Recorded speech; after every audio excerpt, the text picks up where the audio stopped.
So what now then, Benjamin? Dear oh dear. Well, there seems to come a point in nearly every boxer's career where they get a serious knockback, and unfortunately for the surgeon, it's come a little bit sooner than many expected. Now the funny thing is, he didn't get knocked out. In fact, he didn't even get beat. It was nothing more than just a fucking mental ending. But the events surrounding it have caused a bit of a backlash, and we can't sugarcoat it. Benjamin is now in a very difficult position. Oh yeah. So let's unpack this Whittaker malarkey, shall we? Now, as you may know, I had a cheeky little sit down with him prior to the fight, and even though we all knew it was a bit of a step up in opponents, he was more than confident coming into the fight. And just tell Henry Blaine how the Liam Cameron fight goes.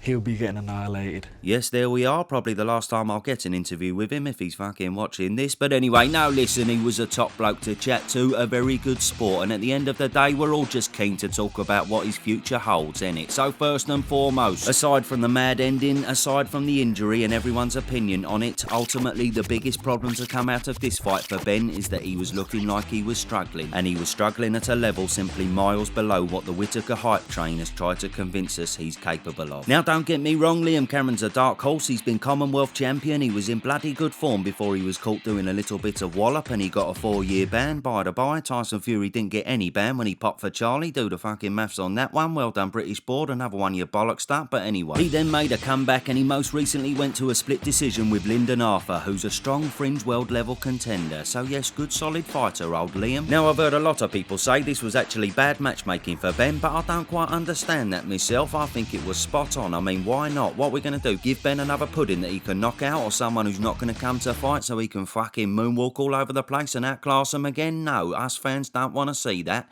Liam Cameron was a winnable fight, but equally he can bring the heat and ask a few questions of Benny boy. I mean, in the end he did exactly that, didn't he? In fact, he asked a lot more questions than we expected. But anyway, he did start strong. There was no showboating at all, and you could just tell he was looking for the knockout, probably to silence the critics after his last 2 fights went the distance. He may have been a bit overconfident and taking it lightly though, because he was barely listening to his trainer, and that's never a good thing to see. That's good when you're backing him up. Ben? Benjamin?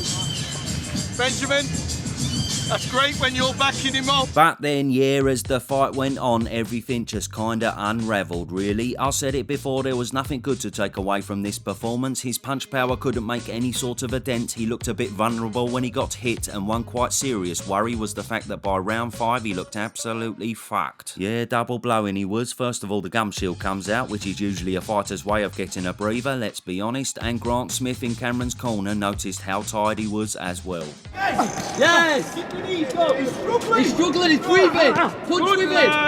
Go! Look, he's tired! Yes! And then the old shat hit the fan, didn't it? Well, here are most of the angles available, as you've probably seen already, but still the debate rolls on, don't it? Whose fault was it? Some people think it was Liam's fault, some people just think the ropes were too loose, which they clearly were, but then some people think that Benny Boy instigated all of this himself, because if someone's pushing you back and you feel like you're going to take a tumble, you would have thought you'd push back against them to try and stop it, not just fall backwards. I mean, who knows? Columbo would have to have a look at this one. To be honest, only these two really know the truth. But then yes, we get to the injury, don't we? Well, for a start, Team Cameron were pretty convinced of what they heard the trainer say to Ben when he was on the floor. Go! Look, he's protecting his head! He's protecting his head, get everything you want! He's got to quit! I heard him tell him to quit! I heard him! So again, let's be honest, only the people who were there know the truth, but since then, old Ben Shalomas has taken time away from cutting in front of fucking pensioners and moaning about Fabio Wardley's gloves. What a load of bollocks. And yes, he's filled us in on the injuries that transpired. When the fights got called off, when we've gone to the hospital, his ankle's like a balloon. He's got a problem with his neck that he's had before, because of the way he's landed. So yes, he's got a neck injury and a sprained ankle. Okay, fair enough, but unfortunately for Benny Boy, a lot of people have questions in regards to this for a number of reasons. First of all, the neck injury. Well, yes, apparently he's had a bit of time off for a neck problem in the past, but people are still going to say, well, he was moving his head about fine after the incident. There was no holding it, no apparent stiffness. He was looking all around while sitting in the old wheelchair, and since then we ain't seen him in a brace or nothing. Mind you, the only thing we have seen of him was at the airport when he smashed up some poor fucker's phone, blimey. So you can understand the confusion, and of course from this airport video, the old sprained ankle has had some scrutiny as well, since he seems to be walking on it as the incident happened. Anyway, according to Shalom, his ankle hit the stairs on the landing. There's no angles to confirm or deny this, so ultimately nobody really knows other than Benjamin. You gotta take his word for it, I suppose. But either way, the big problem is, if you put all of this together, the fight not going his way, the tiredness, the gum shield flying out, the trainer saying he was told to stay down, the lack of obvious cause of injury, the decision to not carry on, and then the airport incident, and it all lends itself to one conclusion that many have been drawn to. He quit. Ben Whittaker versus Liam Cameron. A lot of people are calling the accusation that he quit in that fight. What did you feel about that situation? He quit. He quit. You have to take the quitness for him to be a better fighter. The sharpness wasn't there. You know, the Sky commentators, they can't say it, but I'll say it. For me, it looked like he bottled it. Ben Whittaker. Ben Whittaker. I'd had more respect for him if he would have got stopped or knocked Spark out. But pulling a funny move, jumping over the rope and faking an injury is stupid, you know, but it is what it is. He quit. There's no ifs, buts or maybes about it. Last night I seen enough of Ben Whittaker in that decision, in that ring, spewing it, and I think he did. I think he spewed it. That one moment told me everything I need to know about Ben Whittaker and where his head is at in this game.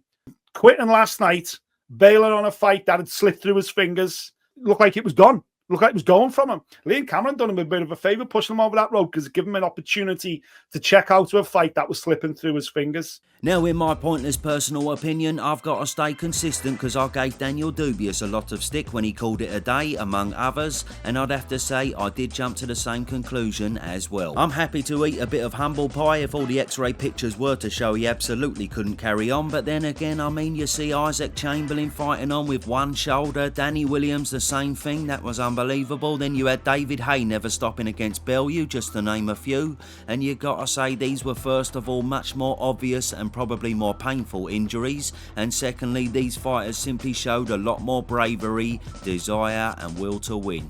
No matter how bad things got for them, there was no sign of quitting at all. For me to not even try to get up, not even try to see if it's possible to walk on the ankle, shows that was a man who probably didn't want the fight to carry on, and he done himself no favours, because when the airport video come out, it pretty much shows that he actually could have walked on it. So in the end, I'm struggling to find many people, whether fans or in the media, who don't believe he was just looking for a way out, and that's obviously a bit of a bad look for Benny Boy. I mean, by the way, I've got to say this, I'm fully aware that I'm a complete and utter fanny, and if I was in the boxing ring, I'd probably quit if I broke a fucking nail, so I'm in no position whatsoever to judge on this sort of stuff, I know that, but it's simply an observation, and I feel like if you do choose to be a boxer, then what comes with that territory should be the desire to fight on and try to win regardless, or at least show it. I mean, Fraser Clark had his head fucking shrunk in half and he still tried to get up and carry on, so it definitely weren't any worse than that. Anyway, it is what it is, but going forward, if this is happening now, it could prove to be a problem for the rest of Ben's career. There's no other way to say it. Hopefully he does a Daniel Dubious, revamps himself and proves us all wrong. That'd be great, but he's bound to find himself in some wars as the levels progress, and we're all a bit unsure how he's going to react to a war after this. But on top of that, we have established one other thing: this style really don't work for Ben, and this could be the biggest wake up call from all of this. He tried to take the fight to Cameron, he tried to trade with him and knock him out to get it all done with as soon as possible,